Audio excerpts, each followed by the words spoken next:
ఆలేరు ప్రజల రైతుల కష్టాలు తీర్చడం కోసం రాష్ట్ర ముఖ్యమంత్రి గారి సహకారం, రేవంత్ రెడ్డి అన్న గారి సహకారం, అదేవిధంగా ఇరిగేషన్ శాఖ మార్చులు ఉత్తమ్ కుమార్ రెడ్డి గారి సహకారం, ముఖ్యంగా తెలంగాణ ముద్దుబిడ్డ ఆర్ఎంపీ మంత్రి కోమటిరెడ్డి వెంకరెడ్డి గారి సహకారంతో ఇలా అటు కొండపోచమ్మ ప్రాజెక్ట్ నుంచి, మల్లన్న సాగర్ ప్రాజెక్ట్ నుంచి, తపాష్పల్లి ప్రాజెక్ట్ నుంచి, ఇక్కడ దేవాల నుంచి వచ్చే నవాపేట ప్రాజెక్ట్ నుంచి ఇలా ఆలేరు చుట్టూన్నటువంటి 6 మండలాలకు ఇలా గోదావరి నీళ్ళు తెస్తున్నాం.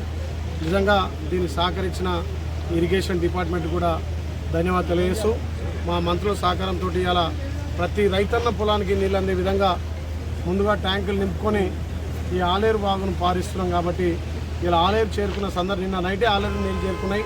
గోదావరి నీళ్ళు చేరుకున్న సందర్భంగా మా రాష్ట్ర జిల్లా నాయకులు, ఇక్కడ స్థానిక కాంగ్రెస్ నాయకులు ముఖ్యంగా రైతులతోటి సంబరాలు చేసుకుంటున్నారు. ఎందుకంటే గత 10 సంవత్సరాలుగా నీళ్ల కోసం ఎన్నో కోట్లు ఖర్చు పెట్టి కనీసం ఆలేరుకు 4 ప్రాజెక్టుల నుంచి నీళ్ళు వచ్చే అవకాశం ఉన్నా కానీ ఒక్క చుక్క నీరు కూడా ఆలేరు తేనటువంటి గత పాలకుల పాపం. అందుకే రైతన్నలు వాళ్ళ ఇంట్లో కూర్చోబెట్టిరు.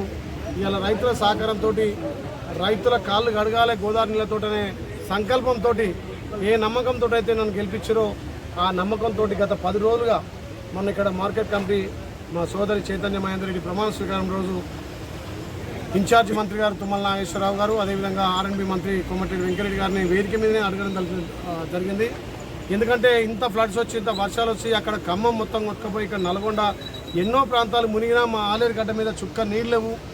ఆలేరుకు గోదావరి నీళ్ళు కంపల్సరీ కావాలని చెప్పి అదే వేదిక మీద అడగగానే అక్కడ ఏఎస్సీ కానీ, ఎస్సీ కానీ, ఈ కానీ, డీకి ఫోన్ చేసి తప్పకుండా ఇక్కడ మా బీగ్లైలకు మేము మాటిస్తున్నాం, ఆలేరు ప్రజల రైతుల కష్టాలు తీర్చాలని చెప్పి ఒక దృఢ సంకల్పంతో ఆ రోజు సాయంత్రమే కొండపోచమ్మ నీళ్లు, మల్లన్న సాగర్ నీళ్లు వదలడం జరిగింది. 2 రోజుల కింద నేనే తపాష్పల్లి పోయి మాకు రావాల్సినటువంటి వాటా అక్కడ సిద్దిపేటకు అరెస్ట్ కొండపాక తరలించకపోతే అక్కడ పూర్తిగా మూసేసి ఇక్కడ ఆలేరుకు నీళ్ళు తీసుకొస్తున్నాం. బచ్చన్నపేట, చేరియాల, ఆలేరు సస్యశ్యామలం అవుతుంది ఇవాళ తపాష్పల్లి నుంచి. అదేవిధంగా దేవాదుల ప్రాజెక్ట్ నుంచి వచ్చేది ఇవాళ ఇక్కడ నవపేట కూడా మొన్న గత 3 రోజుల కింద ఇవాళ గుండా మండలం నూనెగూడెం కానీ, అక్కడ విధంగా మాసన్పల్లి, ఇలా వెల్మజాల గ్రామాలకు కూడా గోదావరి జిల్లాలు అందినాయి. ముఖ్యంగా గత 10 ఏళ్ళుగా గోదావరి జిల్లాలు దివంగత ముఖ్యమంత్రి రాజశేఖర అయితే కట్టిన ప్రాజెక్టు నుంచి నీళ్ళు వచ్చే అవకాశం ఉన్నా వీళ్ళ స్వార్థ ప్రయోజనాల కోసం వాళ్ళు రాజకీయంగానే వాడుతూ తప్ప రైతుల కన్నీళ్లు తుడవాలనే సంకల్పం వాళ్ళకి లేదు. ఇవాళ అదే పాత ప్రాజెక్టులతోటి నవాపేట ప్రాజెక్టు పాత ప్రాజెక్టే, ఇక్కడ దేవాదుల పాత ప్రాజెక్టే, ఇక్కడ ఉన్నటువంటి తపాష్పల్లి పాత ప్రాజెక్టే. మరి నీళ్ళు వచ్చే అవకాశం ఉన్నా వాళ్ళు వదిలేరు. అందుకే వాళ్ళని ఇంట్లో కూర్చోబెట్టారు. కాబట్టి ఇవాళ రైతుల